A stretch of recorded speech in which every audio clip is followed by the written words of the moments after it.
తెలుగు రాష్ట్రాల్లో అతిపెద్ద lift manufacturer lifts ట్రై.com dealership కూడా ఇవ్వబడును. నేనేమంటానంటే అధ్యక్ష, పోలీస్ కి వాళ్ళ డ్యూటీ నిజంగా మీరు అన్నట్టు తాళం తీసుకుంటారు, జేబులో పెట్టుకుంటారు, పక్కకి వెళ్ళమంటారు.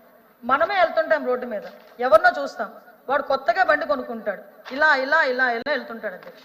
వాడు చనిపోవడమే కాకుండా ఎవరిని ఎంతమందిని చంపేస్తాడో భయపడతాం, మనం ఎక్కడికి వెళ్ళి పడతాడని భయపడతాం. అంటే ఒక తల్లికి సంబంధించిన కడుపు కోత నాకు ఇప్పటికీ అర్థం కాదు అధ్యక్ష. యావరేజ్ అని చూసుకుంటే ₹1,00,000 బండి యావరేజ్ అని చూసుకునే ₹1,00,000 బండి కొనుక్కునే వాళ్ళు ₹300 పెట్టి హెల్మెట్ పెట్టుకోవడానికి ఏంటి అధ్యక్ష? నేనేమంటానంటే తప్పు అని మాట్లాడను. ₹300 పెట్టి హెల్మెట్ ఈరోజు గవర్నమెంట్ పెట్టుకుంటుందంటే ఆ పోలీసుని కూడా మీరు అర్థం చేసుకోండి. తాళం తీసుకున్నాడు, రూట్ గా బిహేవ్ చేశాడు. రూట్ గా బిహేవ్ చేయడం కదా, టార్గెట్లు ఈ గవర్నమెంట్ లేదు.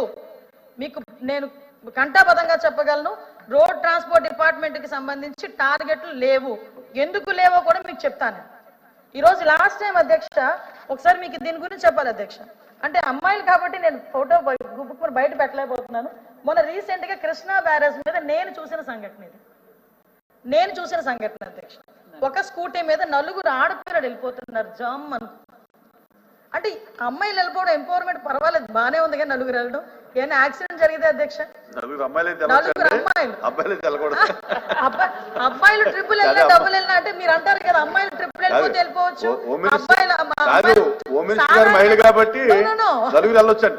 అలా కాదు అధ్యక్ష. సాధారణంగా అబ్బాయిల్లో ఉన్న పర్సెప్షన్ ఎలా ఉంటదంటే, అమ్మాయిలు ట్రిపుల్ వెళ్ళిపోయినా పోలీసులు ఏమనరు, అమ్మాయిలు హెల్మెట్ పెట్టుకోకపోయినా ఏమనరు, ఇలా మాట్లాడతారు. కానీ అమ్మాయిలు 4 వెళ్ళిపోతున్నారు అంటే జస్ట్ ఎందుకంటే అదే అమ్మాయిలు ఎందుకు తీసుకొచ్చారంటే నేను చూశాను అధ్యక్ష దాని సంఘటన. అంటే ఈ రకంగా మనం హెల్మెట్ లేకుండా వాళ్ళు చేయటం, ఒకసారి ఎంతో నాకు బండి కొను, నా అమ్మ బండి కొను. ఈ రోజుల్లో తల్లిదండ్రులు బండి కొనాలంటే భయపడుతున్నారు. మళ్ళా పిల్లోడు మంచిగా వస్తాడా లేడా అని భయం. ఎంతమంది పిల్లలు అధ్యక్ష.